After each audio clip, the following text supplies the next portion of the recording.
Hello students, आज हम पढ़ेंगे वर्क के बारे में। वर्क क्या होता है? वर्क वो फिज़िकल पैरामीटर है जो फोर्स के लगने पर किसी ऑब्जेक्ट के डिस्प्लेस होने पर हमें मिलता है। तो हम इसको डिफाइन कैसे कर सकते हैं? Work is said to be done if a force is applied on a body and the body is displaced to a certain displacement.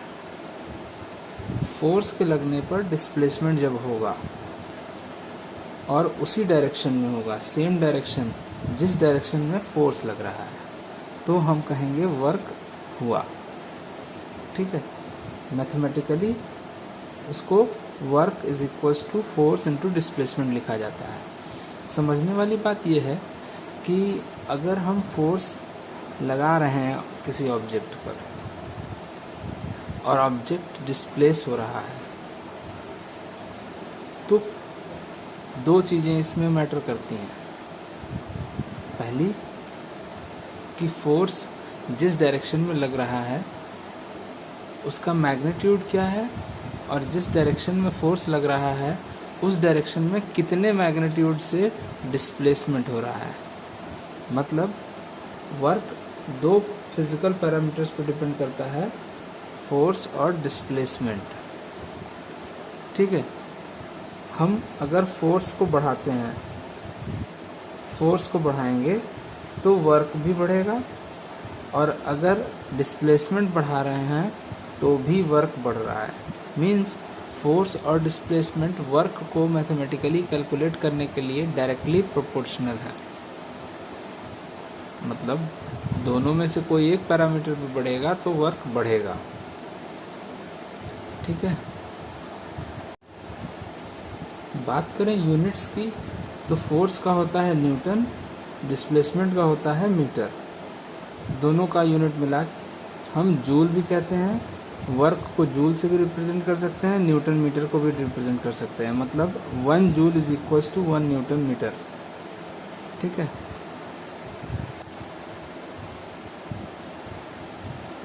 देखते हैं वर्क यहाँ पे जो होता है वो है स्केलर क्वांटिटी, क्योंकि इसमें कोई भी डायरेक्शन नहीं होता है तो हम इसको स्केलर क्वांटिटी कहते हैं,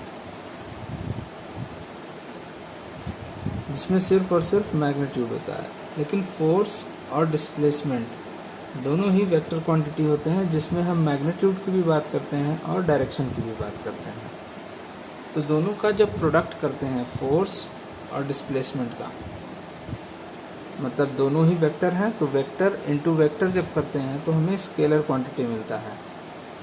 थोड़ा सा आगे के लिए हम ध्यान रखेंगे कि वेक्टर और वेक्टर जब भी मल्टीप्लाई होता है तो स्केलर क्वांटिटी हमको मिलता है। हम इसको थोड़ा सा फ्यूचर के लिए ध्यान में रखेंगे। मतलब वेक्टर क्वांटिटी अगर वेक्टर क्वांटिटी से मल्टीप्लाई होता है तो हमें स्केलर मिलेगा। ठीक है, अब हम यहाँ देखेंगे केसेस के बारे में। किन किन केसेस को हम यहाँ स्टडी करेंगे। बेसिकली 2 केस है हमारे पास। ठीक है, पहला केस इस तरह से हम डिस्कस करेंगे।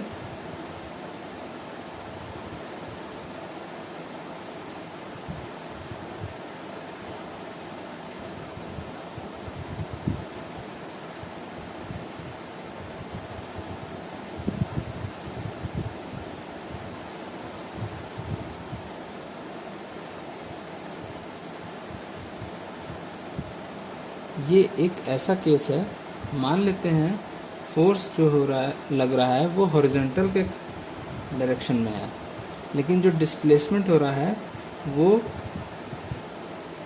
हॉरिजॉन्टल में SH हो रहा है और वर्टिकल डिस्प्लेसमेंट भी हो रहा है, जो कि हम मान लेते हैं SV।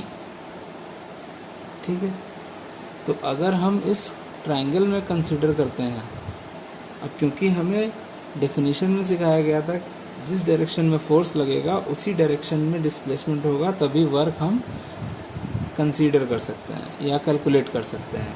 मतलब यहाँ के हिसाब से या डेफिनेशन के हिसाब से वर्क डन जो होना चाहिए वो FH इंटू एस एच होना चाहिए, ठीक है।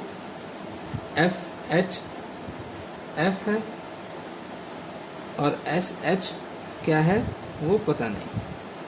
तो इस केस को समझने के लिए हमें थोड़ा सा इस डायग्राम को यहाँ पे हम लेकर आते हैं। ये डिस्प्लेसमेंट है एस, एंगल थीटा हॉरिजॉन्टल से ऐसा कुछ रिलेशन है, ठीक है। अब क्योंकि ये हाइपोटेन्यूज है, ये बेस है, तो हमारे पास कॉस थीटा का रिलेशन आता है जो होता है हाइपोटेन्यूज अपॉन बेस। अब हम यहाँ पर देखेंगे कॉस थीटा बेस और हाइपोटेन्यूज के साथ किस तरह से रिलेट हो रहा है। तो कॉस थीटा होता है बेस अपॉन हाइपोटेन्यूज। तो कॉस थीटा यहाँ पर क्या हो जाएगा, बेस क्या है एस एच और हाइपोटेन्यूज है एस, ठीक है। तो एस एच की वैल्यू क्या हो गई, एस इंटू कॉस थीटा।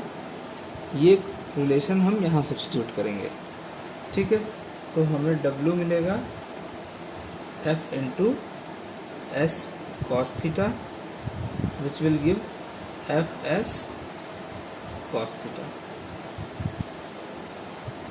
ये वो रिक्वायर्ड इक्वेशन होगा या रिक्वायर्ड रिलेशन होगा अगर फोर्स जिस डायरेक्शन में लग रहा है उस डायरेक्शन में अगर डिस्प्लेसमेंट नहीं हो रहा है, मतलब फोर्स और डिस्प्लेसमेंट के बीच में एंगल थीटा है, तो जो रिलेशन होगा वो ऑब्जेक्ट का that will be F S cos theta, ठीक। अब हमारे पास सेकंड केस है, ठीक है। यहाँ पर एफ का एंगल चेंज है और डिस्प्लेसमेंट हॉरिजॉन्टल का एस है। अब क्योंकि फोर्स के डायरेक्शन में डिस्प्लेसमेंट होना चाहिए, या तो हम एस को रिजोल्यूट करें जैसे प्रीवियस केस में किए थे, लेकिन अब हम यहाँ पर फोर्स को रिजोल्यूट करेंगे, ठीक है। देखते हैं कैसे।